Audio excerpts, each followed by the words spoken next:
अपने आप बधा जाणो छो कि तारीख 26 जून 2026 रोज रात्रे आश्रे 10:30 आसपास वाघोड़िया चौकड़ी पर एक माणस ઉપર એ પોતાની ગાડીમાં આપની દુકાનથી ઘરે જતા હતા ત્યારે ફાયરિંગ બે ઈસમો દ્વારા કરવામાં આવી હતી જે બાઇકથી આવેલા હતા। એના અનુસંધાને પોલીસ તાત્કાલિક એક્શનમાં આવીને વહેલી સવારે 4:15 ગુના નોંધવામાં આવ્યો વરનામા પોલીસ સ્ટેશનની હદમાં અને એની સાથે સાથે ફરિયાદી જેના ઉપર ફાયરિંગ થઈ હતી જે આશીષ કુમાર મદનલાલ બાકોલિયા છે જે મૂળ દિલ્હીના રહેવાસી છે અને છેલ્લા સમયથી ઘણા સમયથી બરોડામાં કપડાના વેપાર કરતા હતા। એની પ્રાથમિક જે જાણકારી એમની પાસેથી લેવામાં આવી તાત્કાલિક એસપી શ્રી વડોદરા ગ્રામ્ય શ્રી સુશીલ અગ્રવાલ દ્વારા એ ગંભીરતા સમજીને એલસીબી એસઓજી અને વરનામા લોકલ પોલીસ સ્ટેશનની 10 જેટલી ટીમો કાર્યરત કરવામાં આવી। એક બાજુ ફરિયાદ દાખલ કરવાની કાર્યવાહી ચાલતી હતી અને એક બાજુ જે દિશાથી આરોપીઓ આવ્યા હતા એ દિશાના તમામ સીસીટીવી ફૂટેજની ચકાસણી ચાલુ કરવામાં આવી। આ ટીમો દ્વારા આશરે લગભગ 2000થી વધુ સીસીટીવી કેમેરેજના ફૂટેજ ચેક કરવામાં આવ્યા।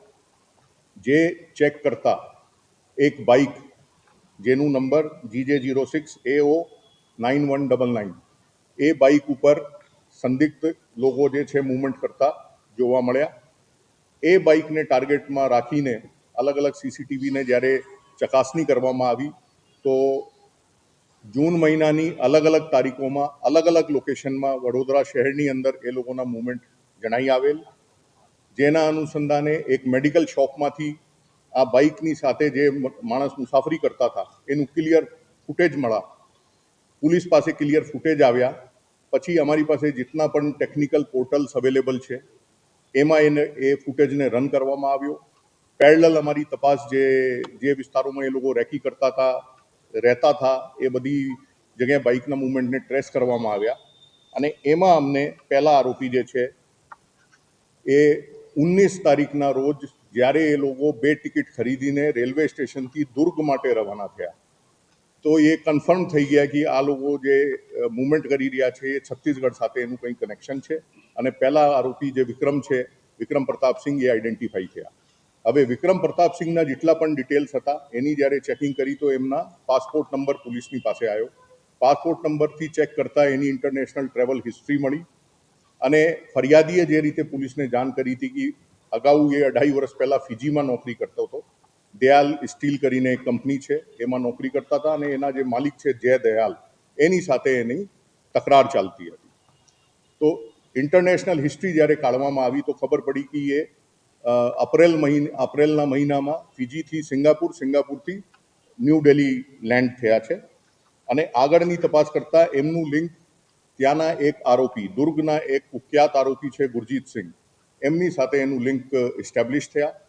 અત્યારે પૂછપરછમાં એવું સામે આવે છે કે એને 50,000 રૂપિયા આપવાના પ્રોમિસ કરેલા હતા અને એની સાથે જોડ્યા હતા। હવે એ લોકો છેલ્લા 2 મહિનામાં 7 થી 8 વખત બરોડા આવીને આ અમારા જે ફરિયાદી છે એની રેકી કરી છે એની દરેક જગ્યાની વિઝિટ કરી છે અને 2 હોટલ્સમાં પણ એ લોકો રોકાયા છે। એ લોકો બીજી વખત જ્યારે રેકી કરવા આવ્યા ત્યારે એને ઝારખંડથી બાઇક ચોરી કરી હતી જે બાઇકના નંબર મેં આપને આપ્યા અત્યારે એ ફોર્જડ નંબર છે એ મુજબની પણ કાર્યવાહી અત્યારે કરવામાં આવશે। એ બાઇક એ લોકોએ ઝારખંડથી ચોરી કરી હતી અને બીજી વખત જ્યારે આવ્યા ત્યારે બાઇક ઉપર બંને જણા 4 દિવસ ટ્રેવલ કરીને બરોડા પહોંચ્યા હતા અને એ સિવાય જ્યારે એ લોકોએ મૂવમેન્ટ કર્યા છે તો ટ્રેનના માધ્યમથી મૂવમેન્ટ એ લોકોએ કર્યું છે।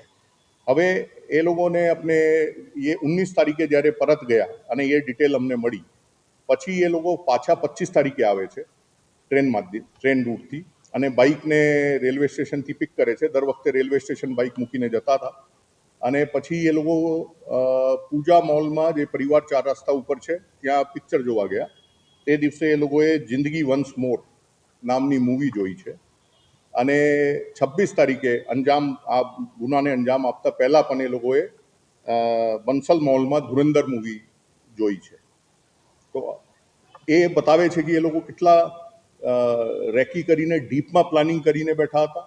પોલીસને એના લિંક મળવાનું બહુ અઘરું હતું, પરંતુ જે રીતે પોલીસે સ્ટેપ બાય સ્ટેપ એક લિંકને બીજા સાથે કનેક્ટ કરીને જે કામગીરી કરી છે, ખૂબ જ સુંદર કામગીરીના અંતે અમારે 2 આરોપીઓને દુર્ગથી પોલીસે જઈને લઈને આવ્યા છે. અત્યારે એ લોકોને પાસેથી અમને કહેતા ખૂબ આનંદ થાય છે કે જે ગુનામાં વપરાયેલા પિસ્તલ છે, એની સાથે 2 મેગઝીન અને 10 કાર્ટૂન્સ પણ પોલીસે રિકવર કર્યા છે અને બાઇકની પણ રિકવરીની કાર્યવાહી ચાલે છે. હવે એ લોકોની રિમાન્ડ લેવામાં આવશે અને જે આખી લિંક ક્લિયર થઈ છે કે એમાં મૂળ જે માલિક હતા, જે ફિજીમાં જે નોકરી કરતા હતા આશીષ, તો એના જે માલિક છે જય દયાલે આ સુપારી આપી હતી કે આને તમે ઇન્ડિયા જઈને પૂરું કરો. આમાં જે વિક્રમ પ્રતાપસિંહ જે આરોપી છે, ये आशीष જે જગ્યા નોકરી કરતા હતા, આશીષ જ્યારે ઇન્ડિયા પાછા આવ્યા નોકરી છોડીને, એ જ જગ્યા ઉપર આ વિક્રમ પ્રતાપસિંહે નોકરી જોઈન કરી. ધીરે ધીરે જય દયાલે એને કન્વિન્સ કર્યો કે તું પાછા ઇન્ડિયા જા અને એમનું મર્ડર કર. એના પણ પુરાવા અમને મળ્યા છે કે વિક્રમના વાઇફ જે છે એમના અકાઉન્ટમાં 2,72,000 રૂપિયા ફિજીથી જે ઓનર છે કંપનીના જય દયાલ, એને એના અકાઉન્ટમાં, વાઇફના અકાઉન્ટમાં મોકલ્યા છે અને એ રૂપિયામાંથી 50,000માં ગુરજીતસિંહને એને કોન્ટ્રાક્ટ કર્યા હતા. ગુરજીતસિંહની અગર એ ગુનાહિત ઇતિહાસની આપણે ચર્ચા કરીએ તો 19 જેટલા ગુના એના ઉપર છત્તીસગઢમાં અને ઝારખંડમાં દાખલ થયા છે, જેમાં ગંભીર પ્રકારના ગુનાઓ પણ છે, લૂંટ છે, રોયટિંગ છે અને મારપીટ અને ઘરફોડ જેવા ગુનાઓ એના વિરુદ્ધમાં દાખલ થયા.